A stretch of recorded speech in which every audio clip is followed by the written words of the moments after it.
자, 우리 1절부터 17절 말씀 보도록 하겠습니다. 구약성경 10쪽입니다. 창세기 9장 우리 1절부터 17절 말씀 한 절씩 교독하겠습니다. 제가 1절을 읽습니다. 하나님이 노아와 그 아들들에게 복을 주시며 그들에게 이르시되 생육하고 번성하여 땅에 충만하라.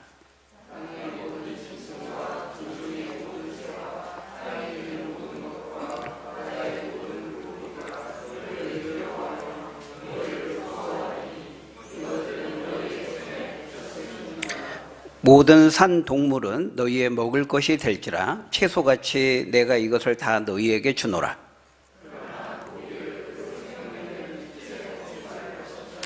내가 반드시 너희의 피, 곧 너희의 생명의 피를 찾으리니 짐승이면 그 짐승에게서 사람이나 사람의 형제면 그에게서 그의 생명을 찾으리라.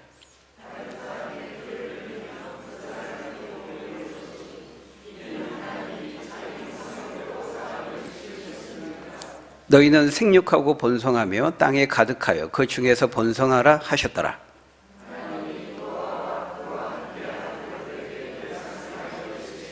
내가 내 언약을 너희와 너희 후손과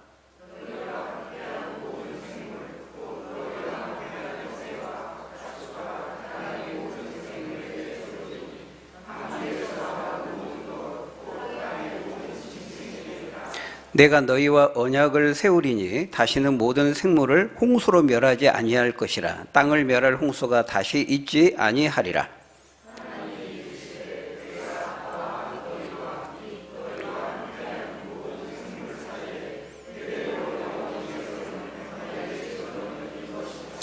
내가 내 무지개를 구름 속에 두었나니 이것이 나와 세상 사이의 언약의 증거니라.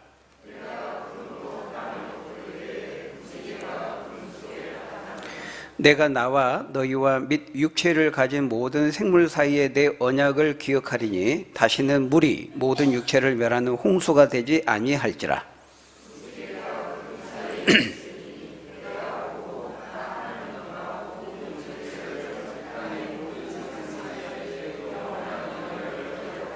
같이 읽습니다.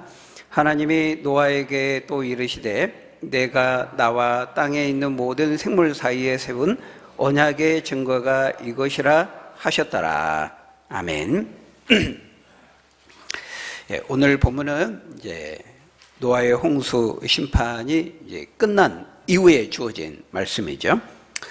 대홍수를 통한 하나님의 심판 이후에 이제 새롭게 인생의 출발을 하는 노아와 그 가족들에게 그리고 이 세상의 모든 생물들에게 하나님께서 지금 약속하고 언약하고 계시는 장면을 우리가 볼 수 있습니다. 1절에 보니까요, 하나님이 노아와 그 아들들에게 복을 주시며 그들에게 이르시되 생육하고 번성하여 땅에 충만하라 이렇게 말씀합니다. 복을 약속하고 있습니다. 복의 언약이죠. 그런데 생육하고 번성하여 땅에 충만하라, 어디서 많이 보았던 말씀이죠. 창세기 1장에서 하나님이 아담에게 하셨던 바로 그 창조 언약을 상기시키고 있는 것입니다. 어떤 점에서 이 대홍수 심판은 기존의 창조 질서와 자연 질서를 완전히 뒤집어 엎는 그토록 무서운 두려운 그런 심판이었습니다. 그런 점에서 여러분 한번 생각해 보십시오. 이 심판이 홍수 심판이 끝난 이후에 이 대홍수를 경험한 노아와 그 가족들에게 있어서 가장 필요한 것이 무엇이었겠습니까? 삶에 대한 안전의 보장이죠. 안전과 안정에 대한 하나님의 약속일 것입니다. 어떤 사고나 사건을 통해서 큰 충격을 받으면 어떻습니까? 그것에 대한 그 외상을 갖는다 그러잖아요. 우리가 그걸 트라우마 이렇게 말하죠. 큰 자연재해나 어떤 큰 사건이나 사고나 이런 것들을 경험하면은 사람이 심리적으로 굉장히 충격을 받거든요. 그래서 비정상적인 심정 반응을 나타내는 거, 우리가 그걸 트라우마 그렇게 말합니다. 그래서 항상 그 충격을 받아가지고 생각을 하는 겁니다. 전쟁에 실제 참여했던 사람들은 그 전쟁 이후에 그 후유증이 있잖아요. 트라우마. 전시가 아닌데 막 꿈에서 늘 전쟁하는 꿈, 사람을 죽이고 내가 죽는 그 착시 현상도 보게 되고 그런 이제 트라우마를 갖게 된단 말이에요. 그러니까 늘 생각나는 겁니다. 그냥 단순히 비가 지금 내렸는데 홍수 이후에는 또 그 비가 아닐까? 또 쏟아지는 거 아닌가? 또 하늘의 창문이 열려서 쏟아지는 거 아닌가? 이런 두려움과 불안에 빠지고 우울증을 비롯한 여러 가지 신체 증상이 나타나는 것이죠. 그러니까 하늘을 봐도 더 이상 하늘 같지가 않는 겁니다. 또 언제 하늘의 창문이 열려가지고 쏟아붓게 될지 두려워하고, 발을 딛고 서 있는 땅도 이 땅의 샘이 또 언제 터져가지고 또 지하수가 분출될지 모르는 그런 두려움과 불안을 갖게 되는 거죠. 우리가 생각할 때는 무슨 쓸데없는 그런 상상을 할까 이렇게 생각할지 모르지만, 그렇게 큰 재해나 사건 사고를 경험하고 충격을 받은 사람들은 바로 그런 증상들을 일상적으로 겪게 된다는 거예요. 그게 이제 트라우마죠. 그렇기 때문에 이 방주에서 대홍수 심판을 경험하고 이제 나와서 땅에 발을 딛고 서 있는 이 노아와 그 가족들에게 가장 필요한 것은 무엇입니까?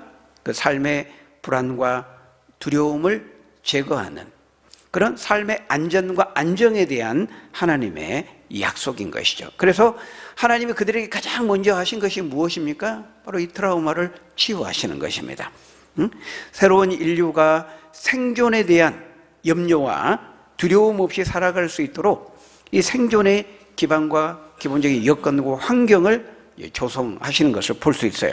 그래서 2절과 3절을 보면은 하나님께서 안전에 대한 보장과 그들이 기본적으로 생계를 위해서 먹을 수 있는 양식을 준비해 주시고 있는 것을 볼 수 있습니다. 우리 2절, 3절 한번 같이 읽어볼까요? 시작.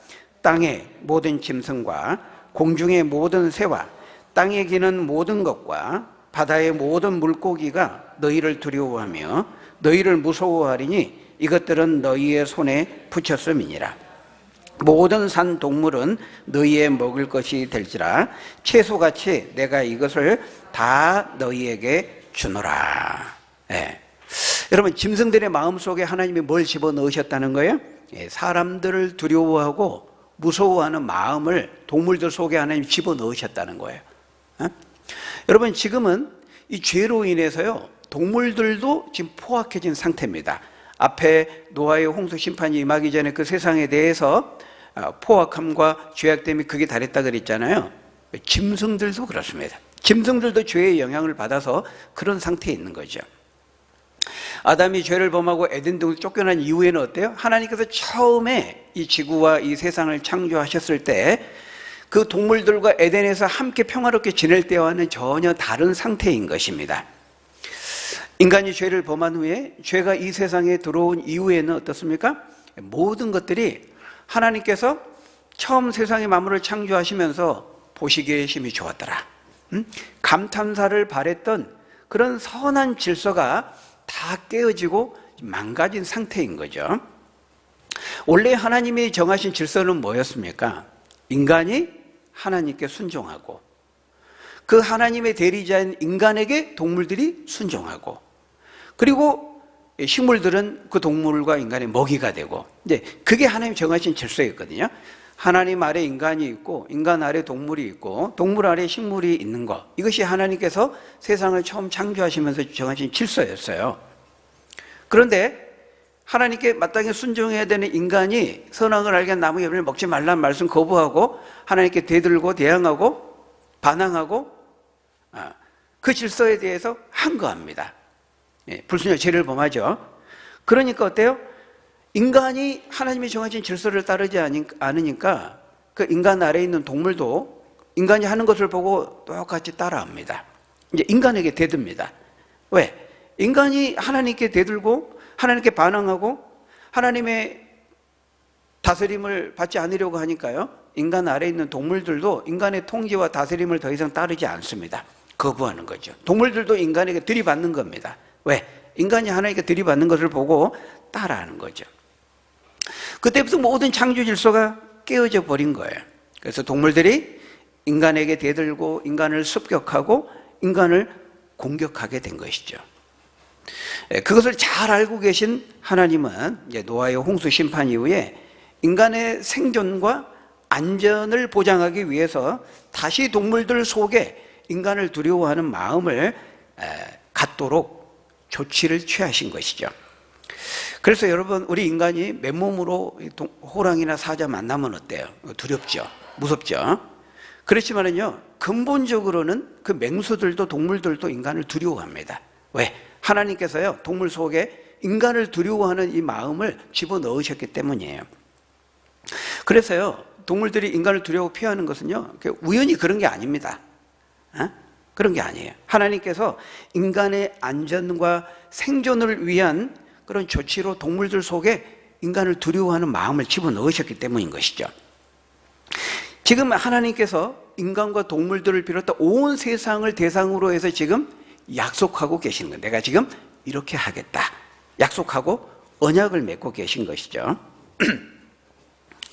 여러분, 우리가 이제 앞에서 창세기 3장에서도 이미 봤습니다만은, 여러분, 인간이 죄를 범하고 불순종한 다음에는요, 인간의 삶에만 그 죄가 영향을 미친 게 아니라 그랬죠.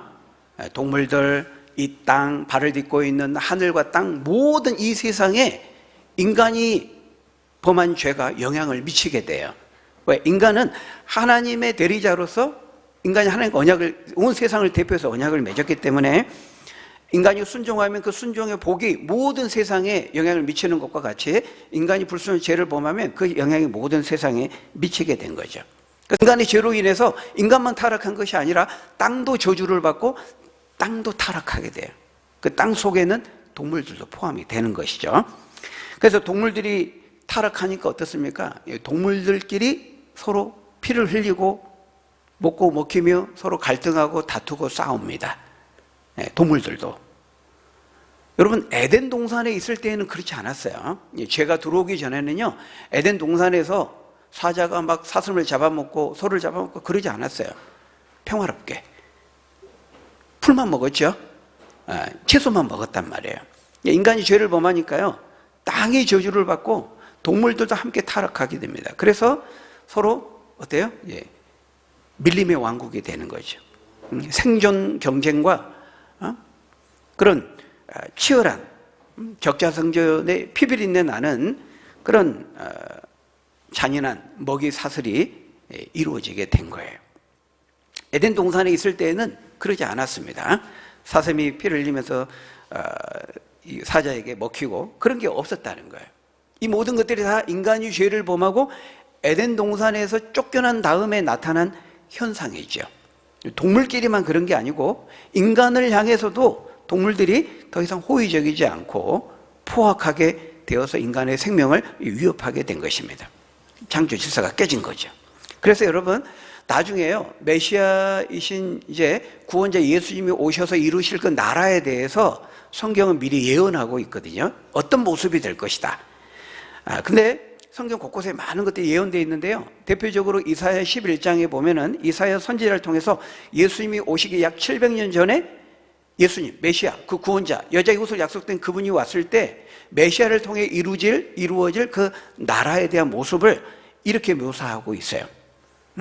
이사야 11장 6절 9절에 보면 잃어버린 그 낙원 에덴을 회복하는 그 모습으로 그리고 있다는 거예요. 우리 한번 같이 읽어볼까요?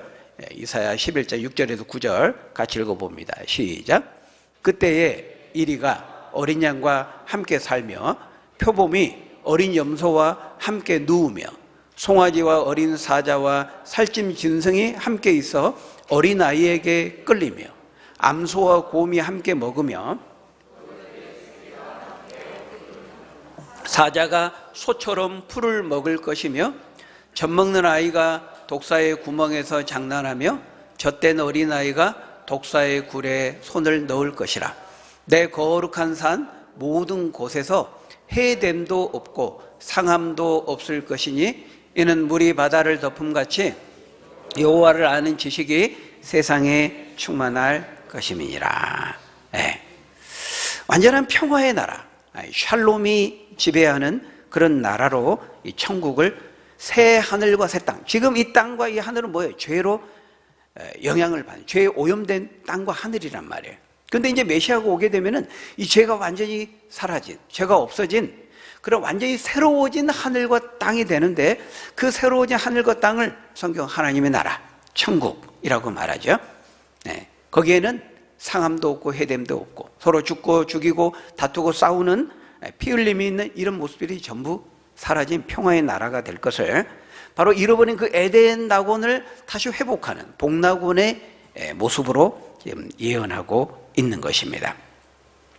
그래서 여러분, 이 동물들이요, 얼마나 번식력이 셉니까? 그죠? 수많은 새끼를 낳고 수많은 알을 낳아요. 근데 이런 것도 우리가 자세히 보면요, 정말 하나님이 계셔서 하나님이 모든 것들을 다스리고 통제하시기 때문에 된다는 걸 알 수 있어요. 먹이 사슬도 보면. 여러분, 예를 들어서 밑으로 내려갈수록요, 번식력이 훨씬 큽니다. 더 많은 알을 낳고 더 많은 새끼를 낳고 그래요.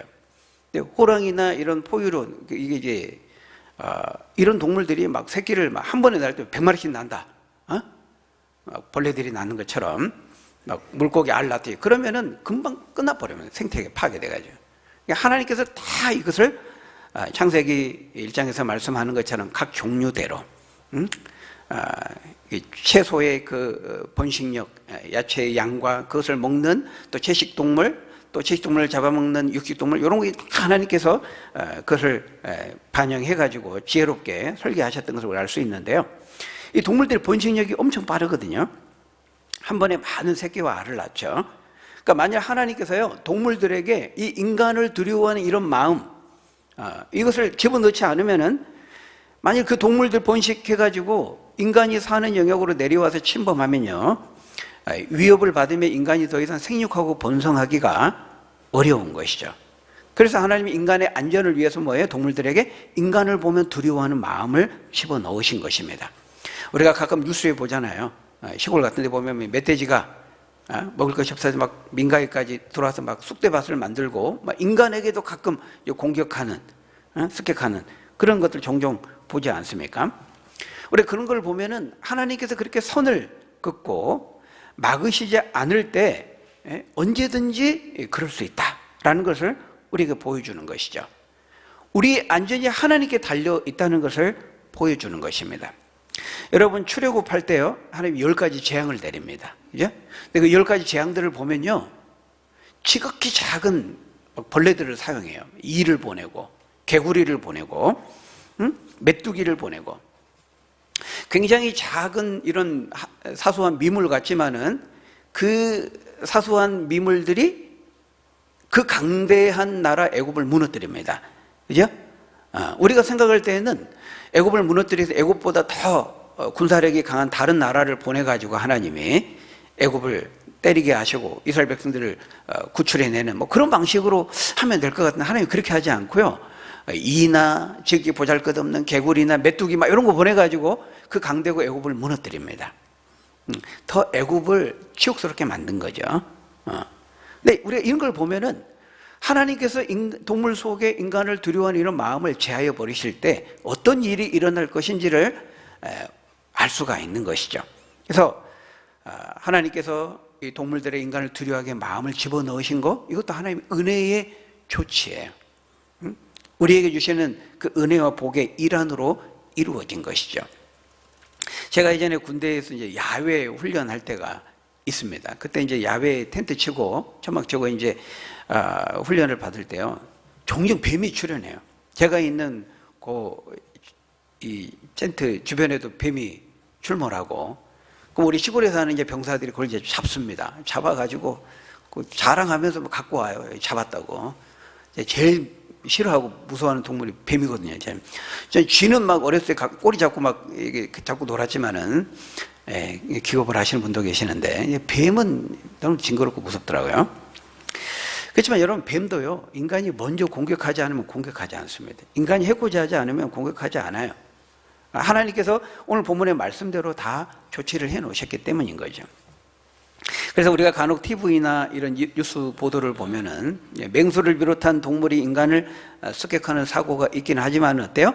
대부분 하나님께서 이것들이 너희를 두려워할 것이 이것들을 너희 손에 붙여놓으라, 그 말씀하신 것처럼 동물들이 더 인간을 두려워하고 피합니다. 바로 이 모든 것들이 새로운 출발을 하는 인류를 보호하고 안전하게 하시기 위한 하나님의 조치였다는 것입니다.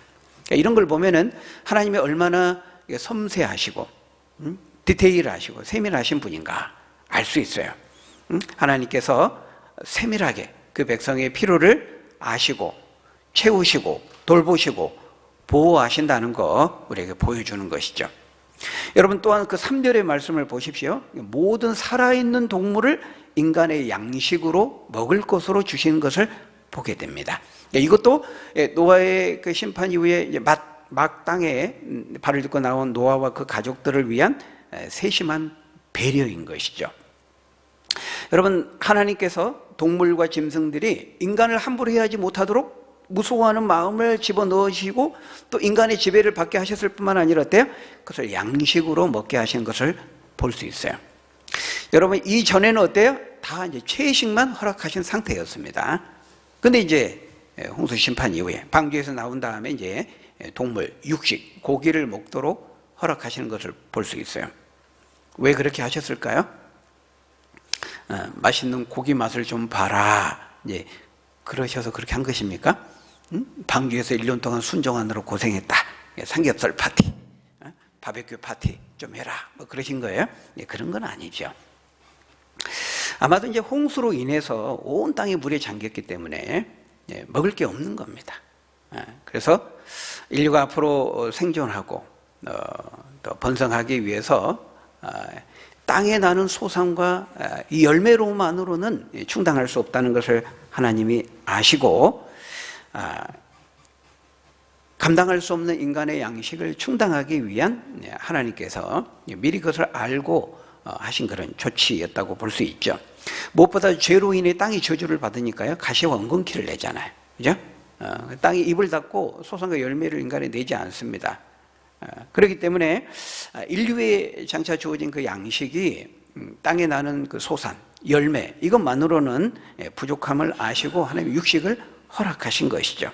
그러니까 노아를 비롯한 모든 그 가족과 인류의 생존을 위해서 하나님이 세심하게 필요한 조치를 취한 것이라고 볼 수 있어요. 그러니까 우리가 이런 걸 보면은 노아는 이제 막 나와가지고요, 뭐 거기가 생각도 못 하고 있습니다. 근데 하나님이 미리 멀리 내다보시고 미리 다 지금 준비하시고 조치를 취하시는 것을 볼 수가 있어요. 이제 막 방주에서 나온 그 노아의 그 가족들, 그 인류의 먹을거리를 책임져 주시고 있는 것입니다. 여러분, 방주에서 막 나와서 긴급하게 필요로 하는 현실적인 문제들 얼마나 많이 있겠어요, 그죠?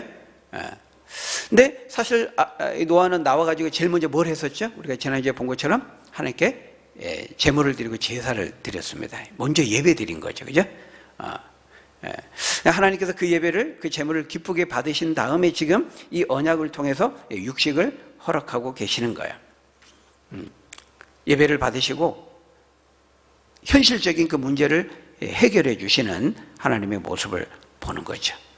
이런 걸 보면은 하나님께서 우리 현실적인 문제, 떡의 문제, 육체적인 필요를 채우는 문제, 하나님께서 절대로 간과하시지 않습니다.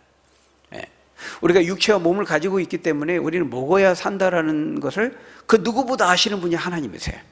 현실적인 필요, 육신적인 필요, 누구보다 아시는 분이 하나님이시라. 왜? 하나님이 우리를 그렇게 만드셨잖아요. 영혼과 육체를 가진 존재로 만드셨기 때문에 우리는 배고프면 먹어야 된다는 거, 그 누구보다 아시는 분이 하나님이시라는 거예요. 그러니까 예수님도 말씀하셨죠? 마태복음 6장 8절에 뭐라고 말씀했습니까? 하나님께서는 너희가 구하기 전에 너에게 무엇이 현실적으로 필요한 것인지를 다 아시느니라. 그렇게 말씀했습니다.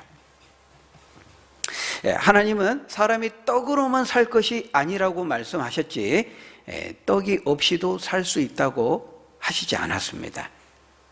떡으로만 사는 것은 아니지만 떡이 없이는 살 수가 없죠. 그렇게 육체적인 존재로 만드신 분이 하나님이시라는 거예요. 그렇기 때문에 너희는 먼저 그의 나라와 의를 구하라. 그럼 이 모든 것을 더하시리라. 이 원리를 말씀한 것입니다. 우선순위의 문제를 말씀하신 것이죠. 현실적인 필요를 구하고 우리가 그것을 하나님 절대로 모르시는 거 아닙니다. 그 문제 굉장히 중요하지만 그러나 먼저 그의 나라와 의를 구하라. 그리하면 그 모든 이 땅에 있는 필요, 현실적인 필요를 채워주시겠다. 이렇게 말씀하는 것이죠. 여러분, 하나님께서 나보다 내 자신의 문제, 내 자신의 필요를 나보다 더 잘 아시는 분, 내 문제에 하나님이 더 전문가세요. 내 앞으로 일어날 모든 일들에 대한 모든 문제들을 미리 아시고 미리 내다보시고 미리 다 준비하시는 하나님이시죠. 하나님께서 이스라엘 백성들을 가나안에 인도하실 때에도, 그 광야를 인도하실 때도 성경 뭐라고 말하냐면 하나님이 먼저 그들보다 앞서 가셔서 그들을 인도하신다고 말하고 있어요. 사전 답사 다 가시고 가장 좋은 길로 선한 길로 인도하시는 거죠. 그렇기 때문에 여러분, 하나님께서 나의 모든 필요를 미리 내다보시고 아시는 선하신 그 하나님께서 내 삶을 인도하신다는 거 여러분 꼭 기억하시고, 무엇을 먹을까 마실까 입을까 염려하지 말고 하나님께 믿고 맡기며 의지하며 믿음으로 나아가는 저와 여러분 되시기를 주의 이름으로 축원합니다.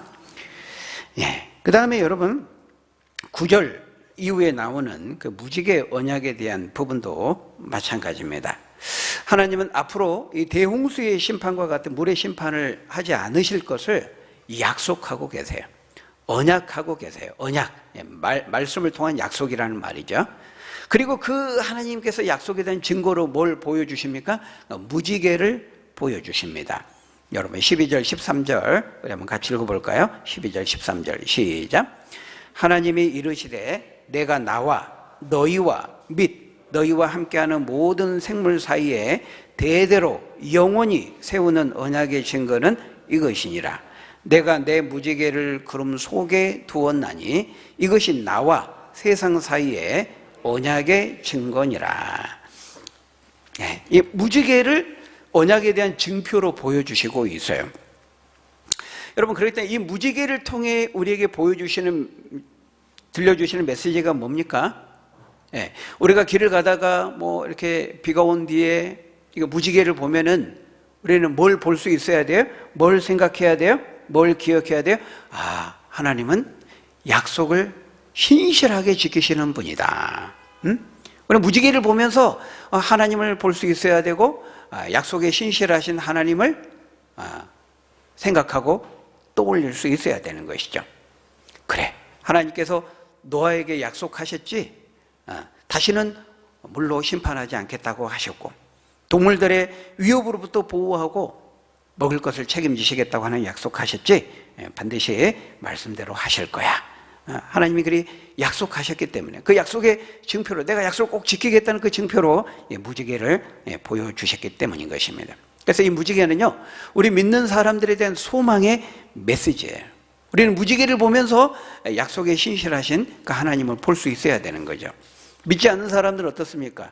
야, 무지개다, 빨주노초 파남보, 멋지다, 예쁘다, 아름답다, 그러고 끝나지만 우리는 그래서는 안 되는 것입니다. 우리에게 말씀하신 하나님께서 약속을 반드시 지키신다고 하는 그 약속에 대한 확신의 메시지를 들어야 되는 것이죠. 무지개를 볼 때 하나님의 사랑을 보고, 무지개를 볼 때 하나님의 은혜를 보고 하나님의 약속을 들을 수 있어야 되는 것입니다. 그러니까 내 인생이 아무리 힘들고 어렵고 고난과 시련이 있어도 어때요? 무지개가 있는 한 하나님이 계심을 알고 하나님의 약속을 붙들고 흔들림 없이 믿음으로 나아가야 되는 것이죠. 여러분, 우리가 구름만 보면 안 됩니다. 구름 속에 감추어져 있는 무지개를 볼 수 있어야 되는 거예요. 여러분, 거기 13절에 보면은 하나님 무지개를 어디에 두셨다고 말하고 있어요? 구름 속에 두었다, 이렇게 말씀하고 있어요. 그렇기 때문에 우리는 겉으로 드러난 그 구름만 봐서는 안 돼요.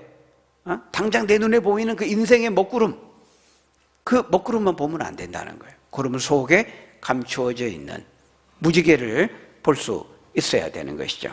하나님께서 약속하셨으니까, 말씀하셨으니까 반드시 약속을 지키고 말씀대로 내 인생을, 이 세계를, 역사를 이끌어 가실 거야 믿고 나아가야 되는 것이죠.